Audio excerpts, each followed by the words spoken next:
And hello, we are joined today by the longtime king of cable news, Bill O'Reilly. Bill recently left Fox News, but is still very active with his new best-selling books, Legends and Lies, The Civil War. He has a new book coming out in September. I know it will be a bestseller, called Killing England. A long list of runaway bestsellers in that line of books, co-written with Martin Dugard. Welcome back to Newsmax TV, Bill. Great to have you. Thank you, John. Thanks for having me in. Always a pleasure. Now, Bill, I want to let you know we conducted an online and TV poll here at Newsmax TV not too long ago, reached more than 200,000 people, and our audience wants you back on TV. More than 90% said they want you back right away. Can you give us any update on your current plans? Yeah, I mean, you can go to BillO'Reilly.com and see the podcast that we do Monday through Thursday on TV, just like this. I may come back to television. It just depends. We're living in a pretty vicious age now. Whoever I work for is going to have a lot of courage to stop the far left from attacking sponsors and spreading lies about people. I mean, they try to take out Sean Hannity. It's just really nasty. So I may come back to television, or I may continue on the net. We tweeted today during the Comey hearings, 3 million people, 3 million, John, were involved with the tweeting that I did on that. And so this is a very powerful medium, as is Newsmax. So we'll see what happens. We'll see what happens. But I'm flattered that your audience wants me back, and I appreciate it very much. Well, I was one of those 3 million people following your tweets, of course, today. And it's fascinating to get your take. And we'll talk more about that in a second. But I also want to talk about first the new book, Legends and Lies, The Civil War. Why is this book so relevant still today? Well, this is a third in the series of Legends and Lies, and we're in the middle of a civil war right now in America. Though the real Civil War, which was the low point in American history, has a lot of myths surrounding it, as you know. So we take this book and we walk through it. It's a beautiful book. It's got a lot of illustrations. Americans 9 to 90 will enjoy it. And that's my goal, to make history fun, all right, to make it come alive, and to have people absorb knowledge at the same time, become literate, and why their country was so divided back in the 1860s. And it is relevant to today. We're a divided nation today. And it's a great gift for, as you know, for Father's Day. We got Old School, Life in the Sane Lane, which is a funny book out. That's a great gift for dad and granddad. And Killing the Rising Sun is still a bestseller. So I got a lot of work to do on the book front, but I got to cover the news every day as well. That's true. I mean, we can still get all the great books on BillO'Reilly.com, excluding the floor mats, Patriots Welcome, et cetera, and We Say Merry Christmas, all that stuff available as well. You mentioned we have a civil war going on today. It's not quite a civil war. We don't have members of the U.S. Senate beating each other up on the floor of the Senate like we did back leading up to the Civil War.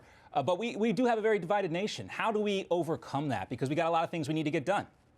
I don't think we can overcome it at this point, particularly with Donald Trump in the White House. The hate Trump movement is so intense that Barack Obama took it too. So let's be fair. Yeah. Hillary Clinton vilified. I don't know if we can overcome this because the media drives it. The media drives this kind of stuff, the hatred toward opposing points of view. So it distresses me. I think that Americans should be able to hold differing views and debate them and have fun at the same time. We tried to bring that to the O'Reilly factor. We succeeded in doing so. We're not a hateful operation, but the haters got us. And now I'm gonna change a little bit. We're gonna spotlight the haters, and we're gonna go after them. You have to fill the space. If you don't actively compete in that arena, somebody will fill it with something that may or may not be true.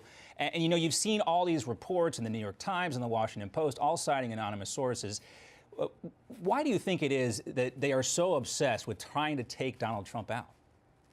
It's a personal thing. They don't think he's worthy of the office. They don't think that he's obviously he's not in tune with their belief system. And they just loathe him. And I did the first interview with Donald Trump, as you may remember, John, when he announced he was going to run for president. I told him flat out that these people at the New York Times, Washington Post, these elites, these nationals, CNN, MSNBC, it's not just that they disagree with your point of view. They hate you. And they're going to try to destroy you. And we've seen that ever since the president took the oath of office. But it was interesting today to hear James Comey, who I believe today, I think he told the truth, Yeah, say that a lot of these stories were false. of course. In the New York Times, the Washington Post, they were lies.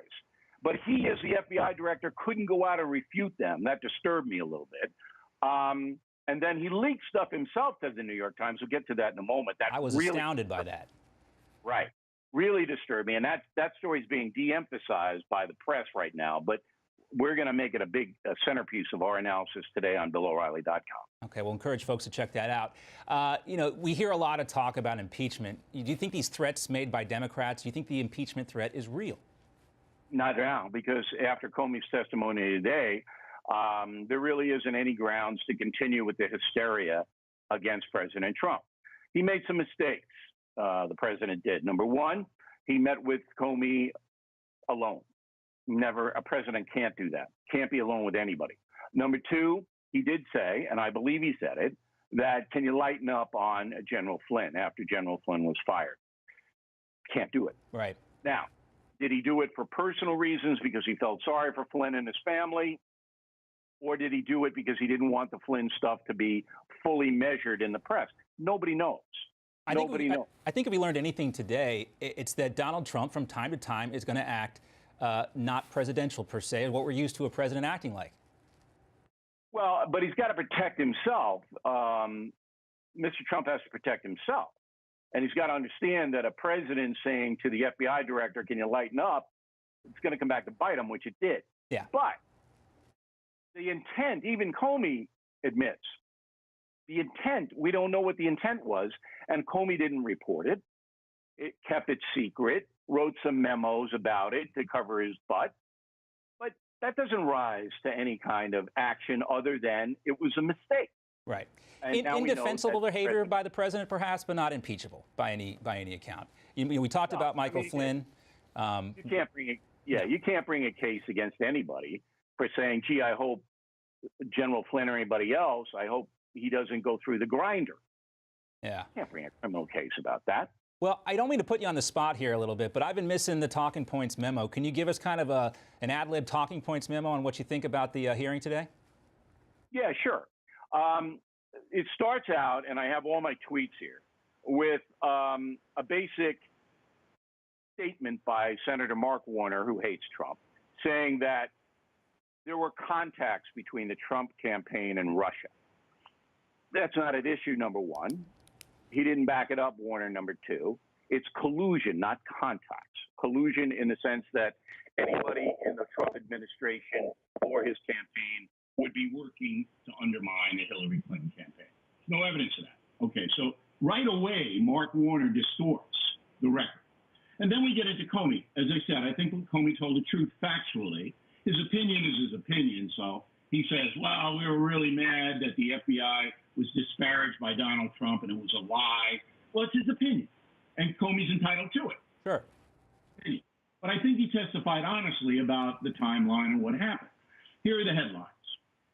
Number one, Trump told the truth when he said Comey told him 3 times he was not under investigation. That's confirmed. Number two, that the investigation by the FBI has not led to anything at this point in time that would rise to a criminal prosecution.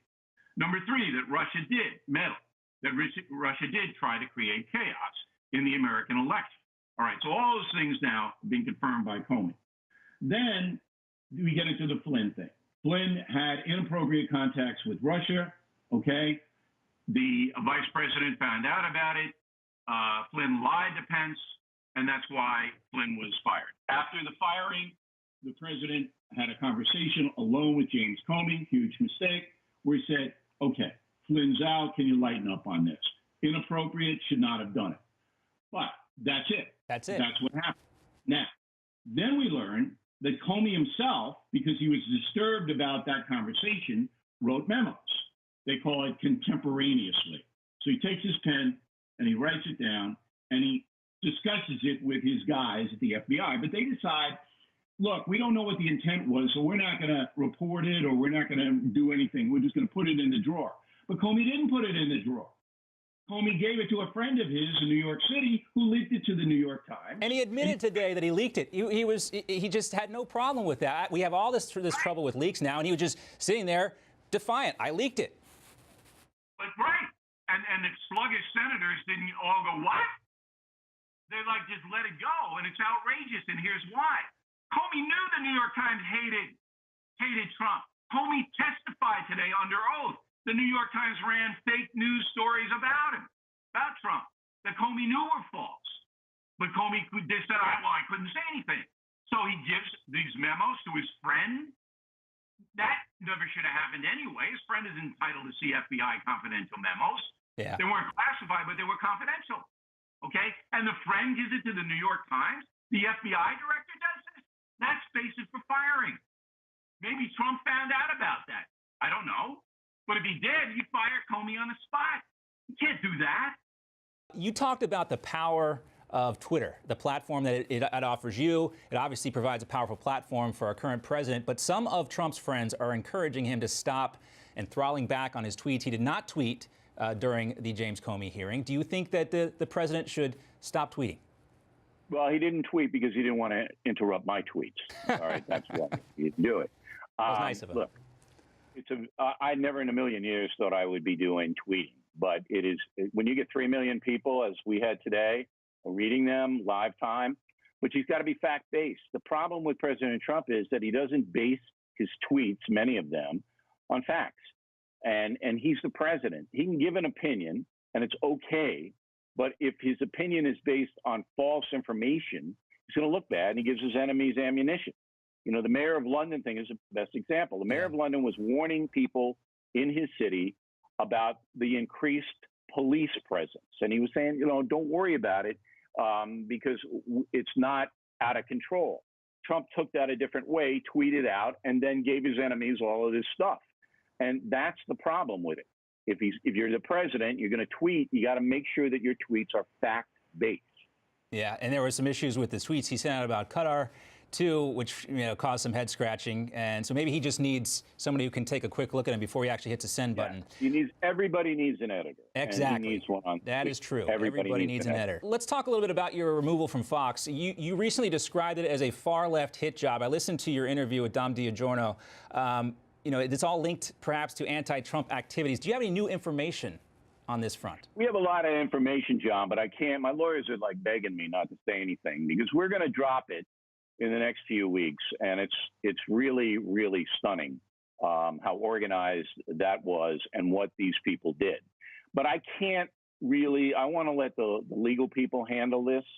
I do believe there will be litigation. So I'm going to let them take the lead, and then after it's out, then I'll comment further on it. But this was no accident that our sponsors were attacked. And it was no accident that people came out who I've never even seen, and said vile things. This was very well organized. I tried it with Hannity. Hannity actually fought back. I didn't. I should have. Do you think if you fought back harder, Bill, you'd still be on TV today? I don't know. But I for reasons that I cannot explain now, I did not. All right? Because we knew it was bogus. We knew the whole thing was garbage. And, in hindsight, Sean did it the right way. And I should have done it that way, but I didn't. Do you think Sean has, with his approach to this, has held it off for the long term, or do you think they're going to continue to go after someone who looks vulnerable? Sure. And one mistake. The goal is to destroy the Fox News channel because that's the only television medium that gives Donald Trump a fair shake. So that was the goal. And that was instituted very quickly once the president was elected. So we got to get the Fox News channel. And how are we going to get them? Got to take their talent out. Okay, the talent that matters. And so there were very powerful people, very well-funded people who got together and devised various ways. And so, Hannity knows they're looking to get him. I mean, he said it. But I admire Sean, and I admire how he handled the situation because he brought it directly to the folks, and the sponsors stopped. He lost a few, but they stopped. And so he was successful in fighting off the attack, but there will be more. Yeah, and you know, he used Twitter, a very powerful platform, again, to fight back against his critics, and they reach a lot of people that way. And it just shows you the power, again, of the platform and the web. You can kind of circumvent the big media, who are definitely out for the opposing opinion to theirs. Now, you had an enormous platform for 20 years, and I heard you recently say that the modern media has veered off course. There's no respect for the opposing opinion anymore, and there's no real attempt to seek the truth. How do we fix that, Bill? I don't know if it's fixable. The reason that the founding fathers gave the media and the press special privileges was because they had one mandate and one mandate only, John: seek the truth. That's gone. There's a lot of money to be made by people like MSNBC because they hate Trump. So it's hate Trump 24/7. There are enough people who do hate him that they'll watch us and we can make a lot of money. That's what's going on. And on the converse is true as well. There was an hate Obama industry, a hate Hillary Clinton industry, but it was nothing like the Trump situation. So when you have a lot of money at stake, when you have big time corporations reaping benefits from hatred, that hatred is going to be presented. And that's where we are. Yeah, you know, you'd like to think that there's some point at which the public, the folks at home, get fed up and really want to know the truth, and they demand the truth from the media outlets, but it doesn't seem like they're willing to do that. Well, hundreds of thousands have gone to BillO'Reilly.com to get my daily podcast. And look, yeah, I know people don't like me. Some people don't like me, and they disagree, and that's fine. I don't mind that. But we'll give you an honest show. I mean, my analysis tonight of James Comey's testimony will be flat out honest.